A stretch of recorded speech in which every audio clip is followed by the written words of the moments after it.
Está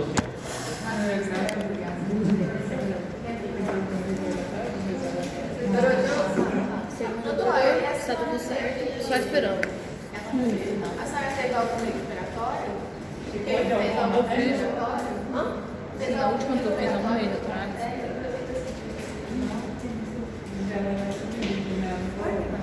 O ovário estava meio que. Não, doutora, paramos no Vector. Tipo um sistema ovário. Mas foi. Ele falou pra gente pra repetir a cabeça, era só por conta da ovulação. Sim, só que ele era do curso do B e eu era do A. Ah, eles estudavam o quê? Sim, eles estudavam na mesma sala. Igual hoje, você tem o A e o B. Esquece.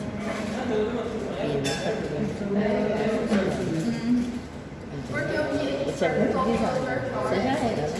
Agora mais ainda. Você já era casado sobre isso. sobre as aulas, tudo. Aí eu perguntei, o senhor já fez algum respiratório? Aí ele, jamais. Aí eu, nossa. Ansiedade, tomatório.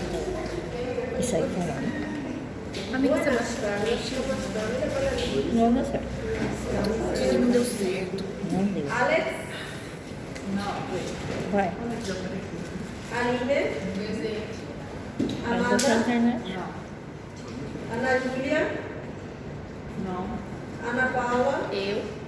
Ângela, Ana Isabelle, Tô errando Não tem nada aqui. Bruna Guimarães, Carmen, aqui. Presente. César, Cristian, Presente. Evangelina, Isso aí. Giovanni, Presente. Ilana, Como é que eu fazia isso? Joyce,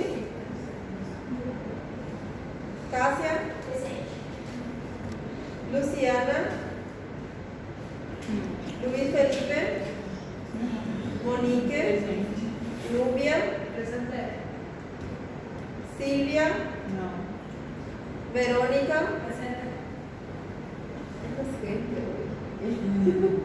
Víctor Hugo Moore, Vitória Cavani,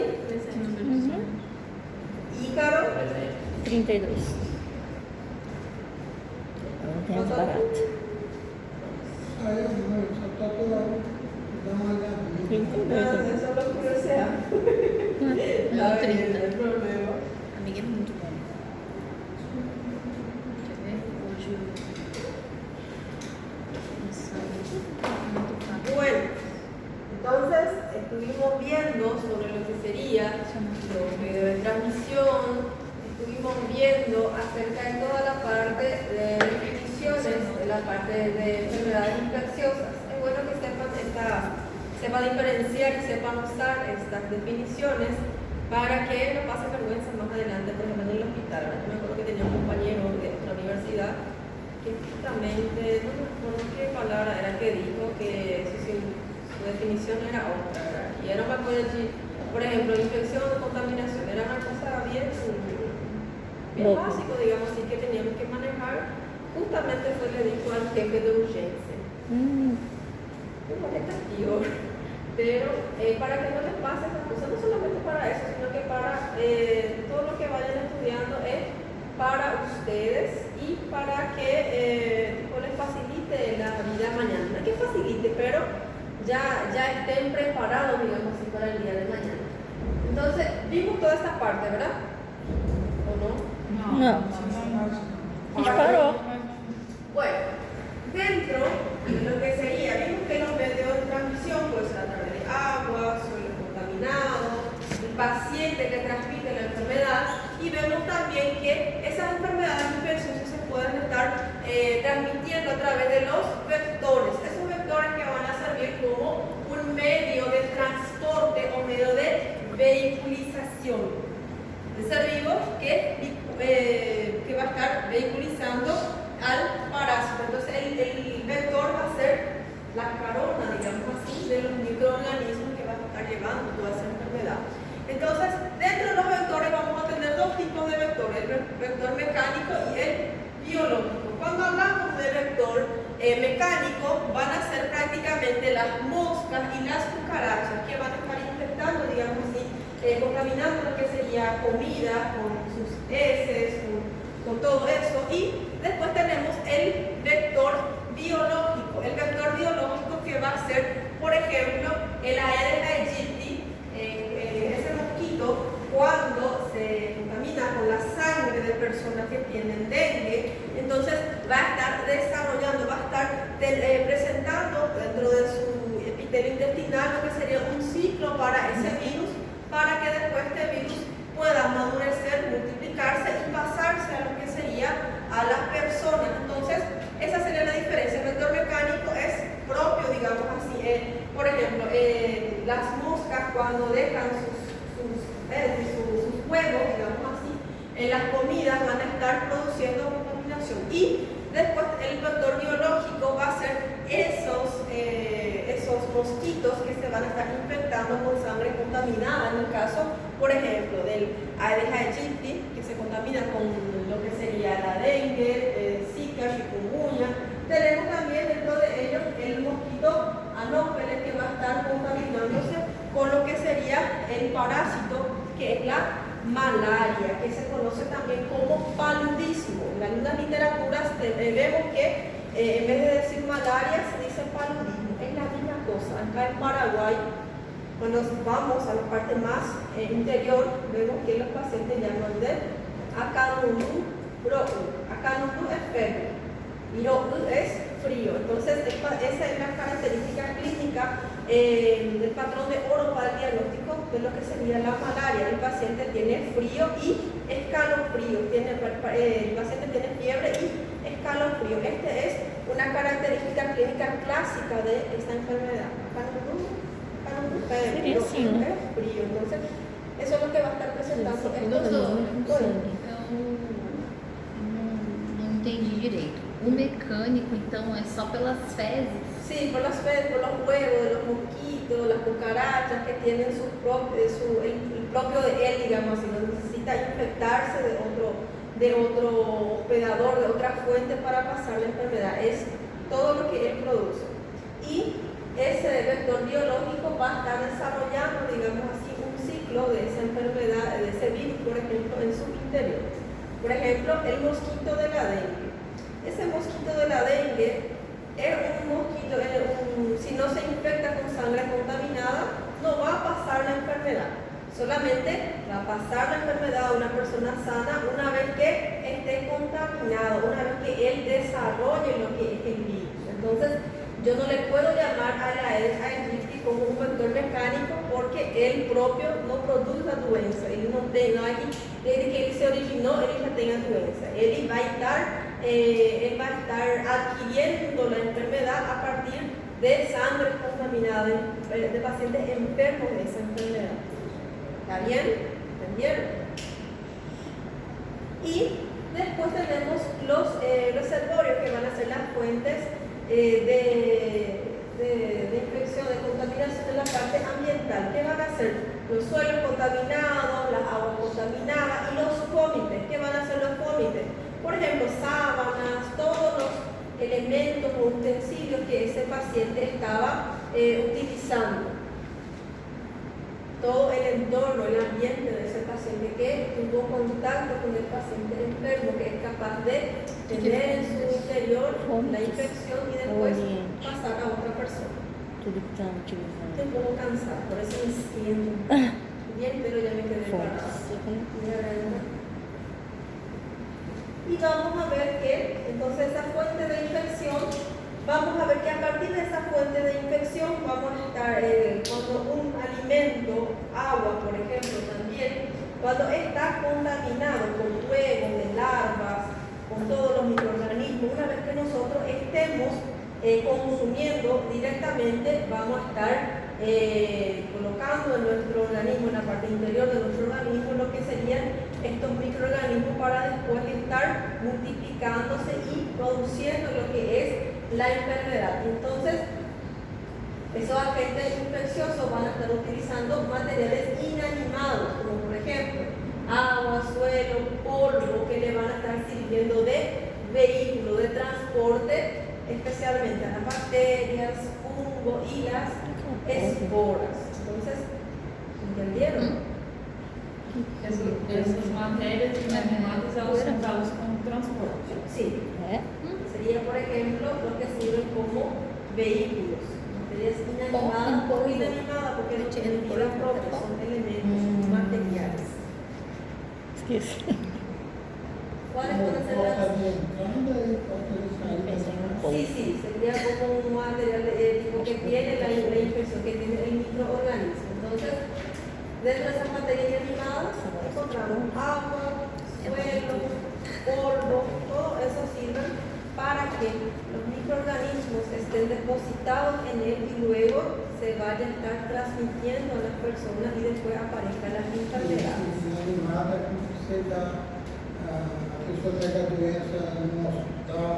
Sí, sería más o menos de esa manera. Después tenemos los tipos de hospedador. Dentro de los tipos de hospedador tenemos el hospedador definitivo o primario. ¿Por qué definitivo o primario? Porque va a ser aquel que va a estar albergando, que va a estar llevando las formas más desarrolladas o adultas de los parásitos, de los microorganismos. Y va a estar, en ese organismo se va a estar produciendo lo que es la reproducción de esos microorganismos. Entonces, prácticamente, la toxoplasmosis es una enfermedad que siempre se tiene en cuenta, siempre se pregunta al paciente que tiene toxoplasmosis si tiene gatos en casa, porque sin el gato esa toxoplasmosis no consigue su maduración, tiene que pasar por el intestino del gato para que madure completamente, para después producir la enfermedad en las personas, en nosotros, en los hospedadores. Si ese huevo, ese toxoplasma no pasa por el intestino de los gatos, no pasa por los gatos, pasa directamente en la parte del organismo de los hospedadores, no produce la enfermedad, porque falta una maduración de esa enfermedad. Entonces, podemos decir que, en ese caso, los gatos son hospedadores definitivos de la toxoplasmosis, porque sí o sí necesita del organismo del toxoplasma para su maduración completa. No consegue producir a doença sem ter passado pelo intestino do gato, pelo organismo do gato. Y vemos que uno de los ejemplos también que tenemos de hospedador definitivo primario van a ser, por ejemplo, la trinasolium en el hombre y el plasmodium en el hombre, que va a ser el plasmodium, que va a ser la malaria también, que es el agente etiológico de la enfermedad. Entonces, la malaria no puede producirse si no tiene a nuestro organismo como su hábitat final, ¿verdad?, para producir la enfermedad. Y la Taenia solium necesita del organismo, de nuestro organismo, para producir la enfermedad. ¿Puede producir la enfermedad en el cerdo, en el chancho? Sí puede, pero tiene que tener nuestro organismo para su desarrollo completo y para producir en nuestro organismo lo que serían los cuadros de tenia. La Taenia solium, por ejemplo, produce también lo que sería la neurocitocercosis, que va a ser la afectación de estos parásitos dentro de la parte del sistema nervioso. El paciente va a tener el crecimiento de estos parásitos en la parte del sistema nervioso. Después tenemos también el hospedador intermediario o secundario. Va a ser el que el microorganismo pasa por su organismo, pero no va a ser especial o tipo, eso es prácticamente un vehículo que va a llevar até llegar a su punto final.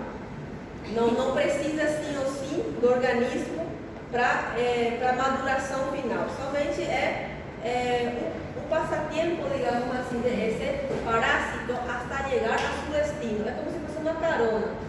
No va a estar, no es definitivo. Por eso es hospedador intermediario o secundario, en el que se va a estar desarrollando, hospedando las formas larvarias del parásito, pero no produce la enfermedad, digamos así. Algunas veces produce, pero necesita todavía de otro organismo para su maduración final. En el caso tenemos la tenia solium que vamos a estar viendo en el cerdo nuevamente. Seria uma passagem, doutor. Sería una pasaje. Por ejemplo, esa tenia vamos a estar adquiriendo a través de carne, de chancho, especialmente los que no son muy bien cocinados. Entonces, Sushi. veremos que... ¿ah? O sushi? Não, por chancho. Chancho. Sí, la tenia solium. Entonces, veremos que va a estar, el chancho va a servir como un medio de transporte de la nuez hasta llegar en nosotros los hospedadores que vamos a ser los definitivos. Transparentes. Después tenemos también lo que llamamos de hospedador vicariante, que va a ser prácticamente también en donde se va a estar desarrollando totalmente el parásito en su forma adulta o larvaria, pero no va a estar participando en lo que sería la cadena cíclica del mismo. Sirve como un medio de apoyo para que tenga un poco de su ciclo, pero no es el único, digamos así. No, si tiver ese organismo, todo tu bien. Si no tiver, prácticamente que no hace diferencia.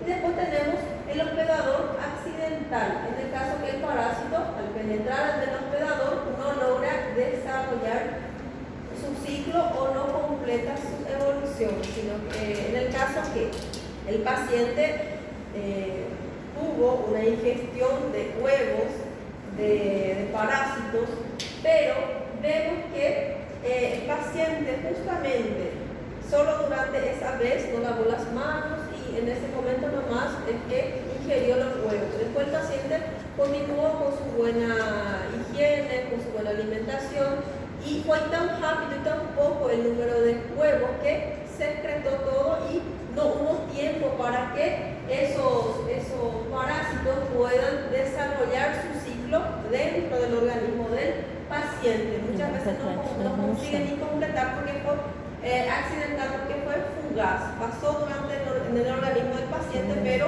no consiguió maduración y no consiguió también completar su evolución. Elimina certa Consegue vírus de da forma. pessoa. Por ejemplo, en el caso, usamos más el ejemplo en los parásitos. Justamente los parásitos, la mayoría de las veces, vamos a estar adquiriendo a través de la mala higiene. Justamente el paciente salió del baño, no lavó las manos, se fue a comer, ahí en ese momento ingirió los huevos.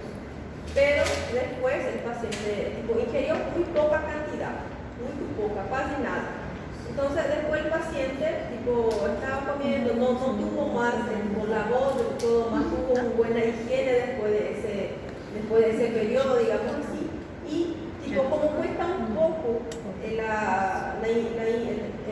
que ingirió el paciente, el número de huevos, entonces no hubo capacidad para producir la enfermedad. No se reprodució, no formó su ciclo, nada de eso sucedió dentro del organismo del paciente. Ele cuidou da higiene da pessoa. Sim, e foi rápido, foi muito pouco também e não teve de novo a repetição, então ya se libró de esos huevos. Después tenemos esos mecanismos de transmisión que van a estar dependiendo de la vía de eliminación, la capacidad de sobrevivencia, puerta de entrada del huésped y dosis instantánea. La vía de eliminación. Si la enfermedad, por ejemplo, es una enfermedad de las vías aéreas superiores, si esa patología se va a estar pasando a través do espirro, a través da secreção respiratória, então a via de eliminação é muito fácil para que outra pessoa adquira esse vírus, adquira essa bactéria e vamos a ver la capacidad de supervivencia.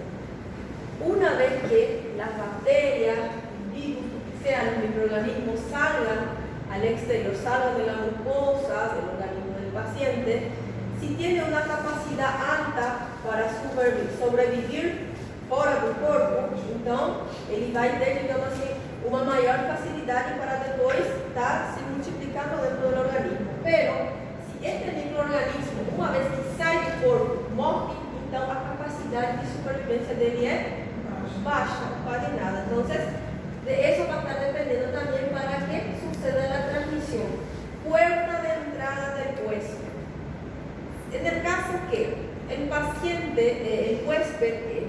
paciente sano tiene lo que es una convivencia, tuvo contacto con pacientes que tienen tuberculosis. Pero justamente este paciente estaba utilizando, este operador sano estaba utilizando máscaras. Y eso sirvió. Y esa máscara va a estar realizando su función, que es proteger, evita que entre esa bacteria en su parte respiratoria. Entonces, vamos a ver que en los casos que si el paciente utiliza máscara, utiliza protección, va a tener una puerta de entrada difícil de acceder. Pero si el paciente viene sin máscara, pica el día entero conversando, todo más como si nada con el paciente que está con tuberculosis, entonces la puerta de entrada pica muy expuesta y facilita para que los microorganismos penetren en el organismo. La dosis infectante, cuando más contacto y cuando más número de microorganismos entra en el organismo, entonces va a ser peor, porque el paciente va a tener más chance de desarrollar la enfermedad. El mismo caso pasa cuando veamos accidente ofídico en la mordedura de serpiente. Veremos que si el paciente se queda, le mordió la serpiente, pero justamente entró mucho veneno en esa mordida, entonces tenemos que actuar más rápido porque las complicaciones, los síntomas van a aparecer más rápido en el paciente. Por eso que nem toda mordida aparece ou se complica rápido. Alguns, por exemplo, moram lá na parte mais fundo de Pedro Juan, passou 5 ou 6 horas, aí recién chegou ao hospital. No tenía tiene sintomatología, pero no estaba grave.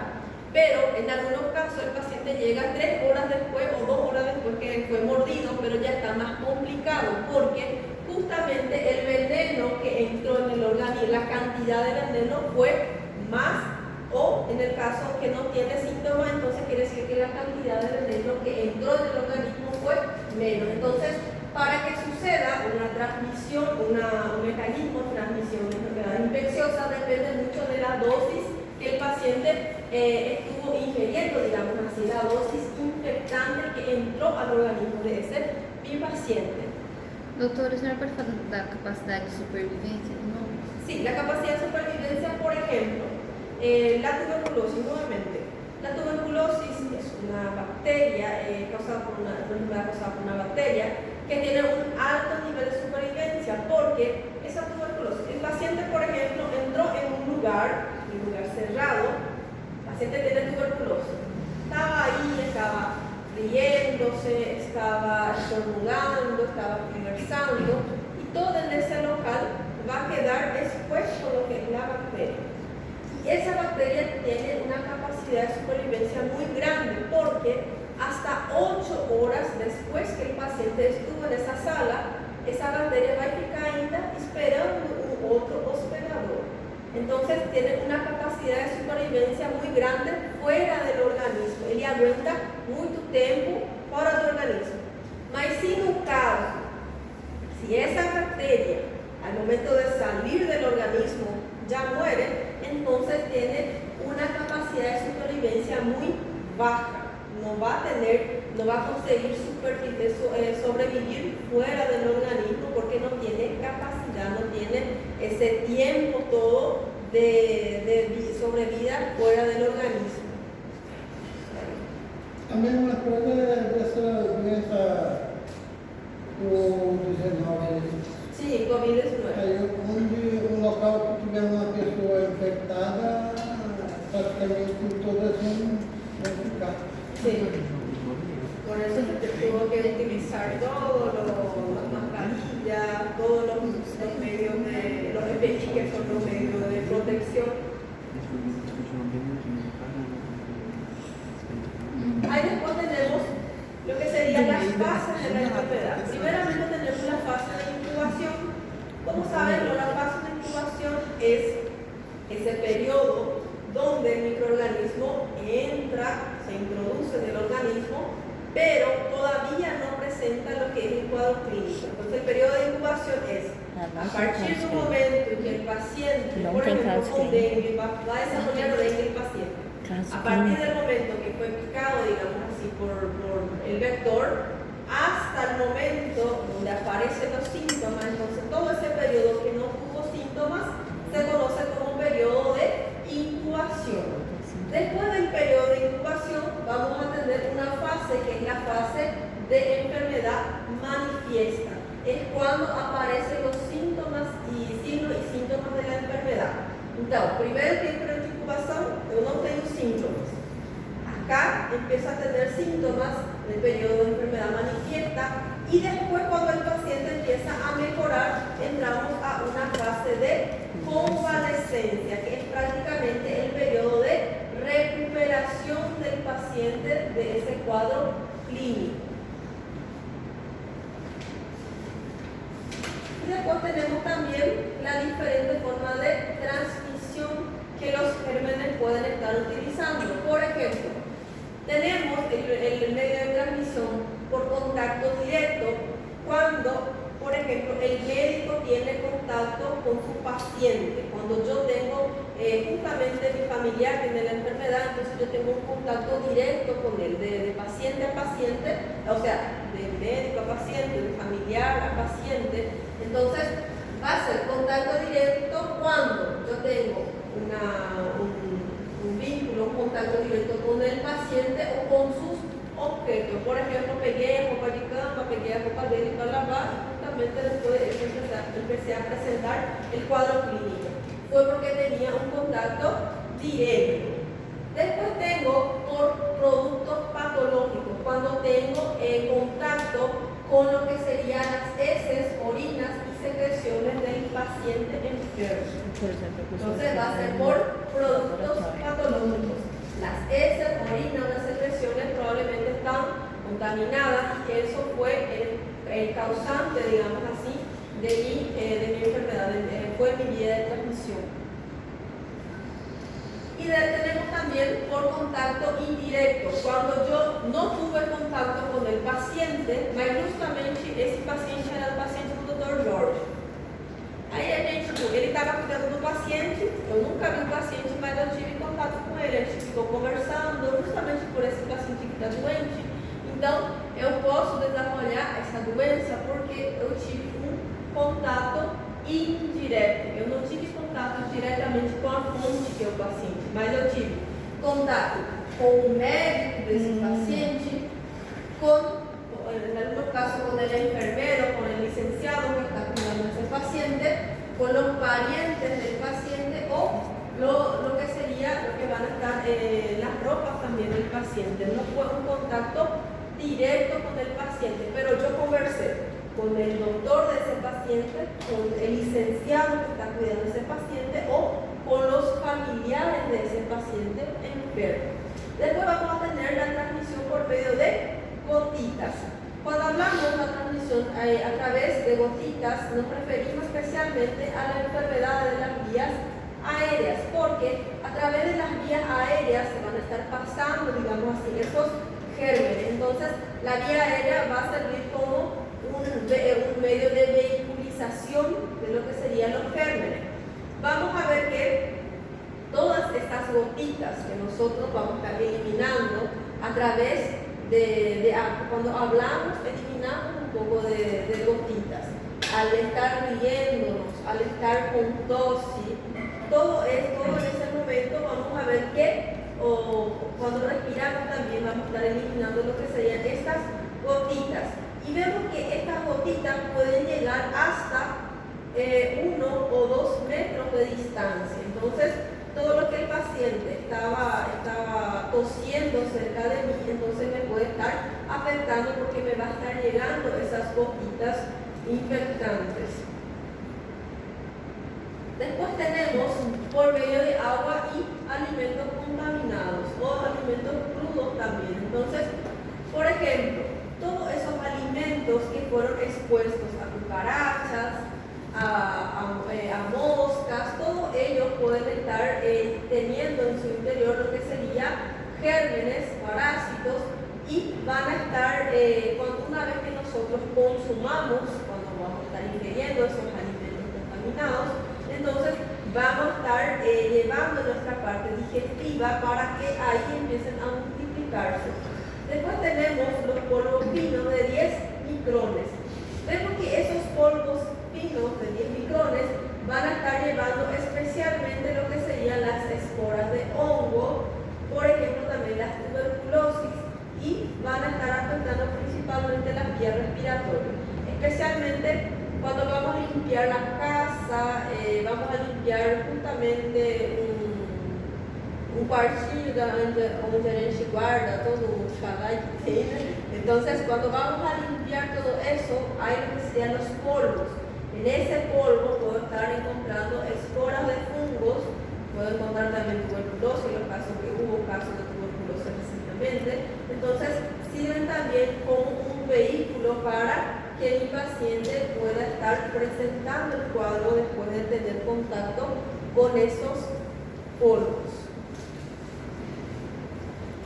Después tenemos también por lo que serían los métodos, los mecanismos de transmisión que van a ser por artrópodos, especialmente que van a ser los invertebrados, como por ejemplo las pulgas, piojos, garrapatas.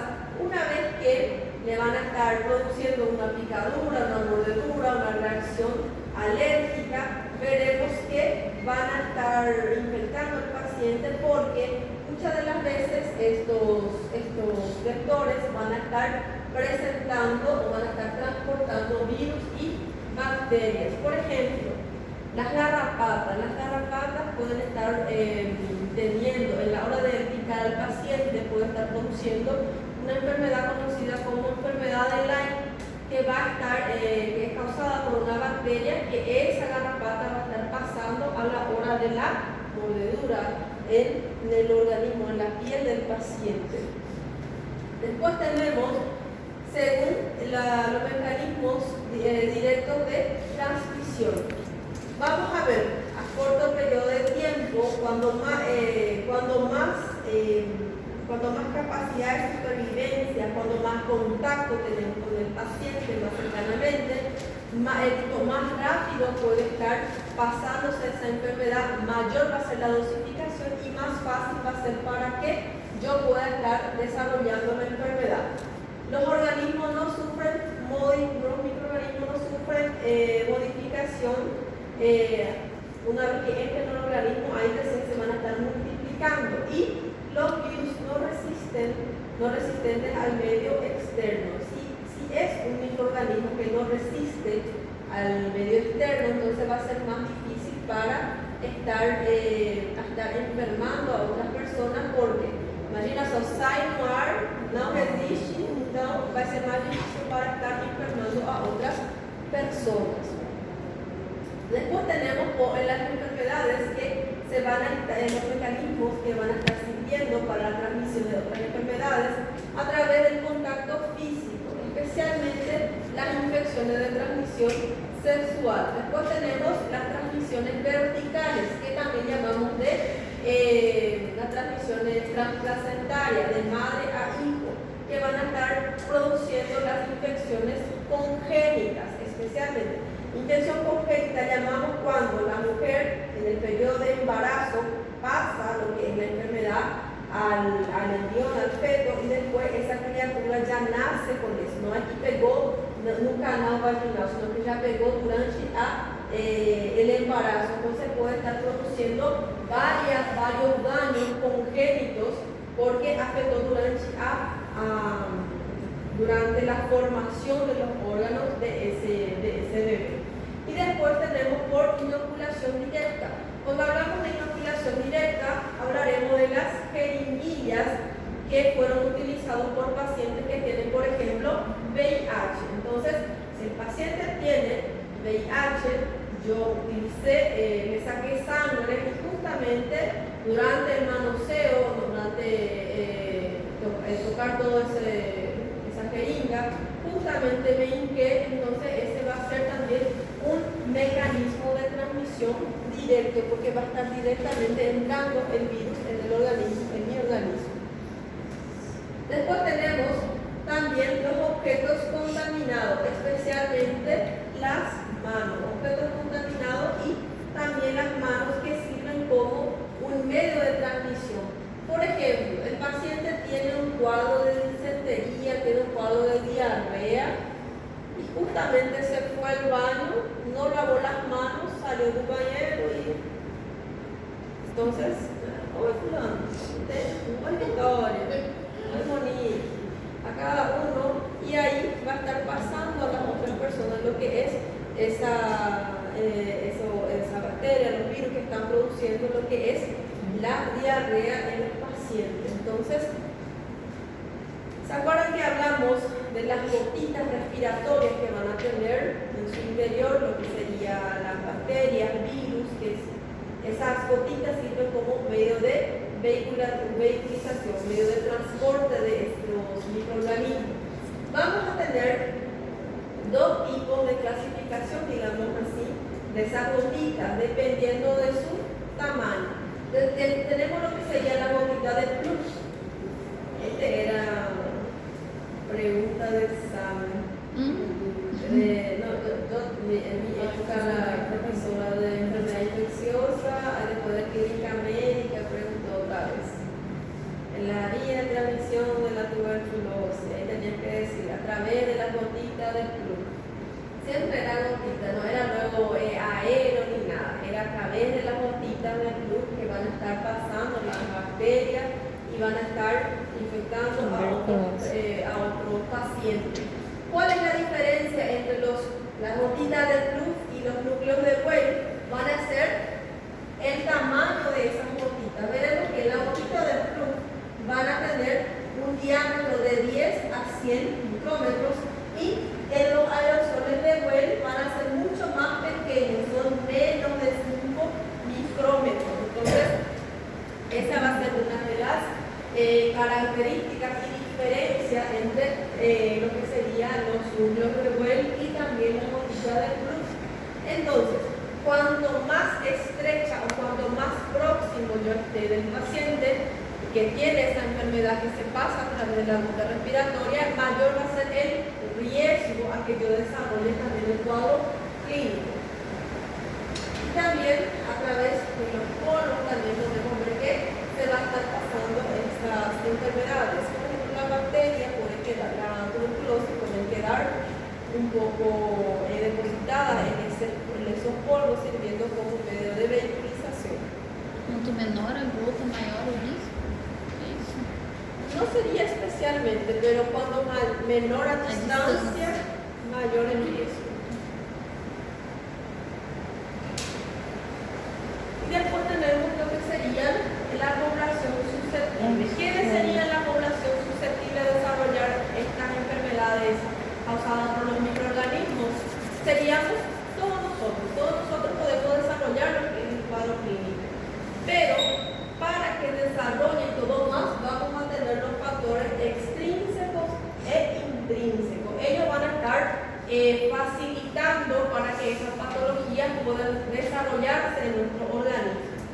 Cuando hablamos de factores extrínsecos, es todo lo que le rodea, toda la parte externa que le rodea al paciente. Nada de cuerpo, nada de doença propia del paciente, sino que, por ejemplo, entre los factores extrínsecos tenemos estilo de vida del paciente.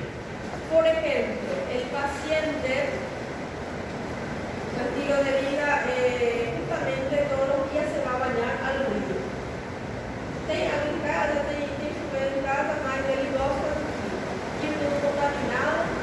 Aí depois el paciente viene a consulta porque presenta lesiones, fungo na pele, parásito en la piel. Entonces, ¿cuál va a ser su factor extrínseco? Va a ser que todos los días se baña, su estilo de vida, todos los días se va a bañar en esa agua que está contaminada. Después, el nivel socioeconómico y sociosanitario. Esos pacientes que viven vertibilizaciones,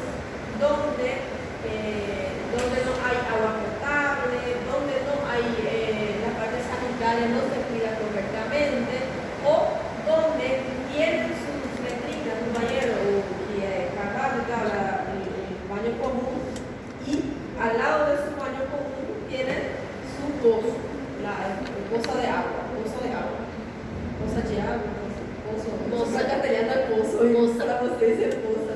Entonces, en ese contacto que tiene el agua y el baño y todo más, se van a estar contaminando nuevamente el agua del paciente. Entonces, todos esos son factores externos, no es propio del organismo del paciente. Después tenemos los factores intrínsecos. Intrínsecos cuando es propio del organismo del paciente.